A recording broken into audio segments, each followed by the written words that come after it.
Good morning, listeners, and welcome to the Ask Elsa podcast. My name is Elsa Kepi, and I'm a relationship and intimacy coach. I work somatically, and you can find out about me on my website, pleasureforhealth.com. And I'm happy to join you today on this somewhat dreary March day here in Nova Scotia to talk about how do we get our needs met, really? How do we approach our intimate relationships without burdening them with all of our baggage, we might say. So that's what we're going to discuss today on a podcast, and I hope you will stay to join me. Again, I think you can type in questions if you have questions or comments as we go along. So just complete disclosure here, this is something that has just come up with me after leading a women's circle yesterday around discovering the G-spot and women's sexuality.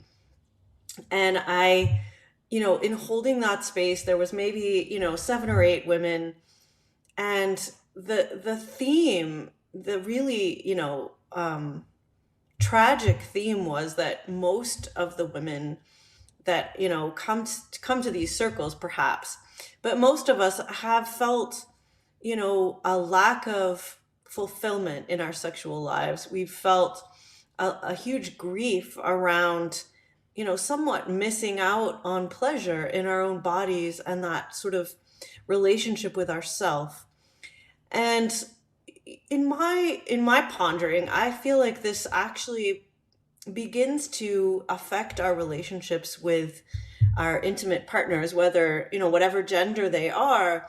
We tend to project our wounds onto our partners, and this leads to all sorts of relationship issues. It probably leads to many people splitting up or divorcing, separating, because we haven't known where to go with our grief, where to go with our trauma, where to go with our longings, our desires.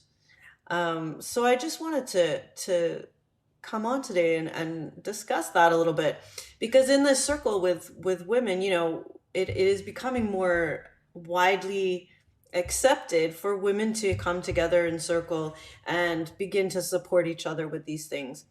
And I think that's very important. I think it's important for other genders, men or other gendered people, to also have that type of support. I think it's important for women. This has been a mission in my work anyway, for women to come together, because we have such a big role to play in nurturing our children, nurturing the next generation, and how they are going to relate, how they're going to start to build relationships and sexual relationships and intimacy, moving forward. And if we are bringing our kind of a shutdown around intimacy, around sex, then we have a responsibility to maybe look at that. And the truth is that I think there are things that women need to hold with ourselves, with even on our own or in groups of women, where we can hold that kind of grief and have that, embodied understanding. I brought it to kind of almost a spiritual level, as far as how do we deal with Mother Earth. Earth is often seen as a feminine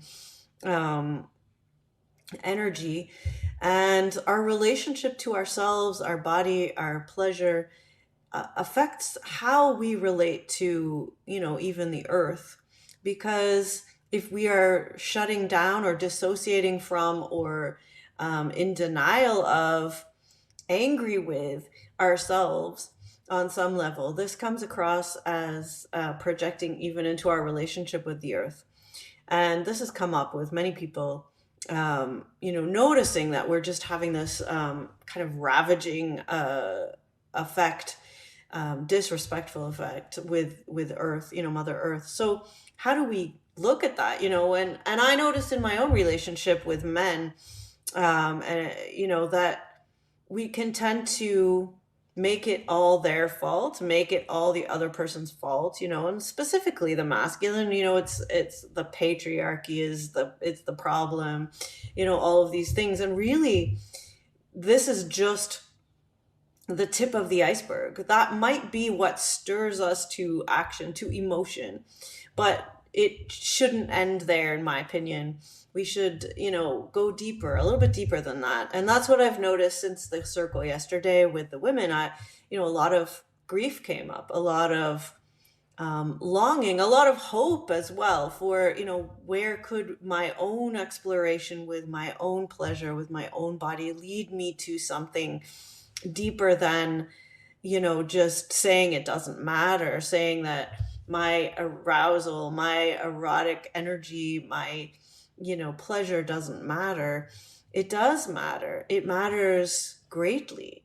And not in a way of saying, well, we have to, as women, please our male partners. If we have male partners, it's, we don't have to perform for anyone, but we do need to connect to our own selves, and in a way that is looking for support with each other, with ourselves. And then, what happens is that if instead of blaming the patriarch, blaming our partners, blaming men, we can actually move to, how do we hold ourselves? How has everyone been wounded by this?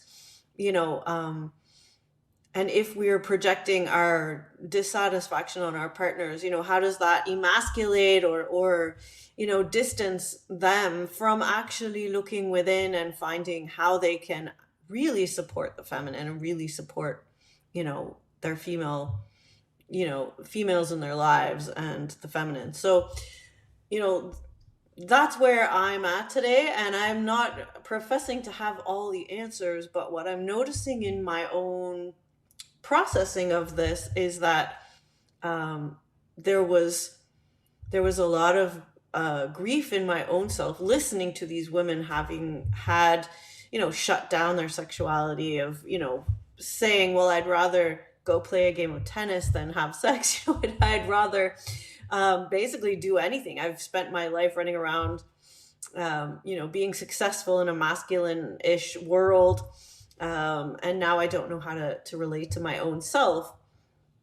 And hearing that did bring up a lot. And there's longings in myself that I, want to express to the men in my life and, my partners.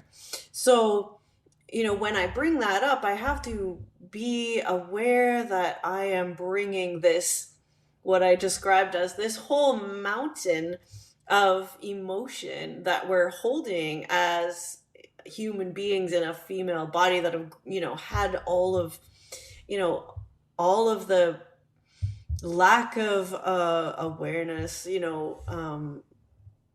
real lack in our lives, and that we bring that whole mountain with us. And then often, as a relationship coach, couples will come to me, and if they're male female couples, often the woman will be saying, he's not doing something I want, or there's something missing from our sex life.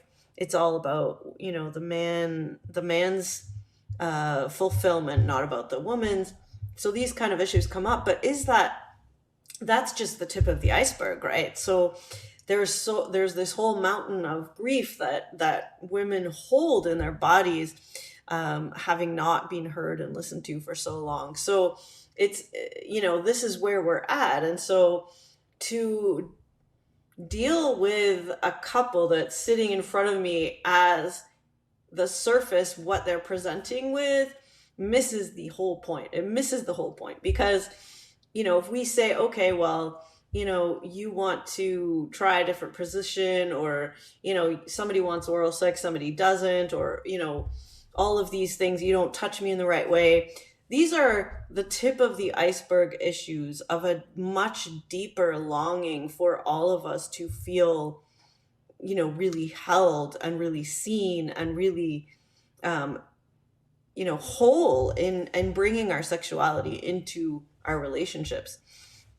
So how do we do that? How do we even approach this? Because, you can learn all the techniques you want. You can debate and decide on trying different toys and different things, but really that still doesn't touch the deep core of this wounding that we have, having lived in a society that has condemned sexuality, that has put our erotic selves, as a sin or in the back burner. So how can we bring this into the light? And as we bring it into the light, realize that there's going to be so much there to process that has very little to do with any specifics in our current relationships. It has a lot to do with this whole history of,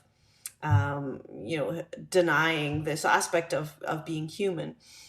So, again, I don't have all the answers, but I really felt an opening with this women's circle yesterday, with just broaching the subject of pleasure and how do we relate to our G spot, to our vulva, to our clitoris, to our pleasure, to our genitals, to our body.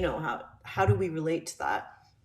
And holding that in a space of sisterhood, and of course men could do this as well, and I think that's coming. It's just starting to come in that men might actually hold themselves in a way of supporting each of them to feel powerful in their masculine and energy. But for women, it's very important at this point. We have some momentum with women getting together. We are having red tent circles. We're having, sisterhood retreats, that kind of thing. Even girls' nights on some level are just this ability to okay, we can kind of bask in this shared experience. And we want to take it out of a victimhood place. We don't want to be like, oh, I never get what I want. Men just don't get it. We can go on and complain about that, or we can come together and really begin to feel our own energy, our own sensuality, our own sexuality, and hold each other accountable, and bring it to the next level. I think it's time to bring this wounding to the surface and to look at it straight in the eye and go, I'm going to put my belly on the earth and cry for all of the feminine that has been rejected for so long. And then I'm going to see how that moves energy in my body, and I'm going to allow it to move in my own body, and I'm going to dance, and I'm going to make sound, and I'm going to find pleasure with myself. I'm going to do, have a practice where I honor and make time for the feminine, to come forward and to hold myself. And in sisterhood, maybe I share, comb each other's hair, give massages, come together and have us eat together. Like all of these things that bring us together and just hold that space, that we're going to take responsibility to do that. And having done that, what is that shift in our own body and in our own psyche, so that when we come to the men in our lives, in whatever relationship we have with men, and other, in the masculine in general, how do we come to that? How do we then come with a softer, more whole, more giving place? And not from a place of I have to give, but from this place of I've filled my cup with pleasure and I come with it overflowing.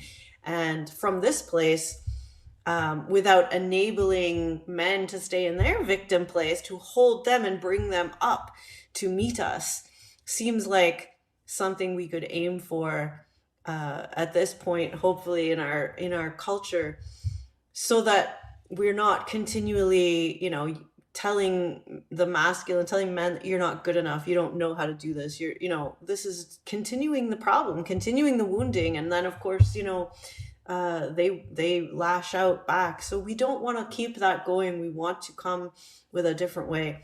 And as much as we might say, why is it the responsibility of women to do this? Well, it's not completely, but from what I see, there are some men waking up and working with this. but women have a quicker capacity to come together and support each other in this way.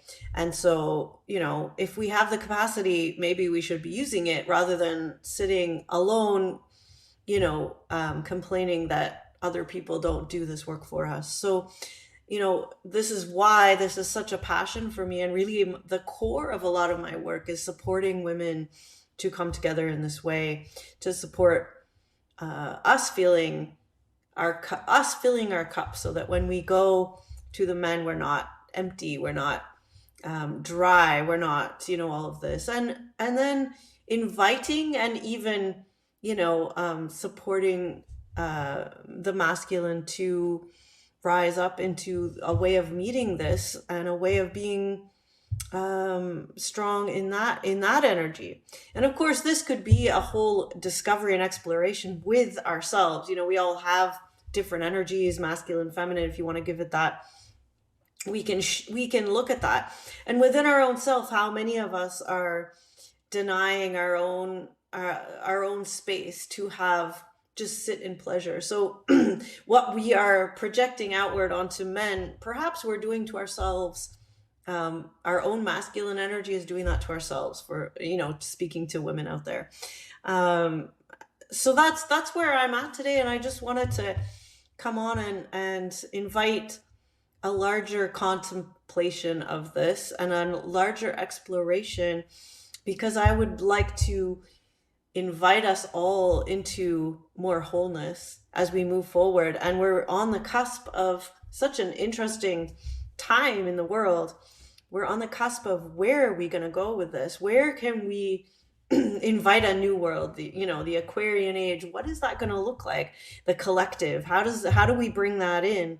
So I think that's what I wanted to invite all of you listening to this exploration with me. And of course, you're always welcome to join me on any of my courses or platforms or messages. I'm so grateful and happy to have connection with you all. So just sharing some thoughts today. It's kind of snowy and rainy out there, and the spring is coming, but it's not quite here yet.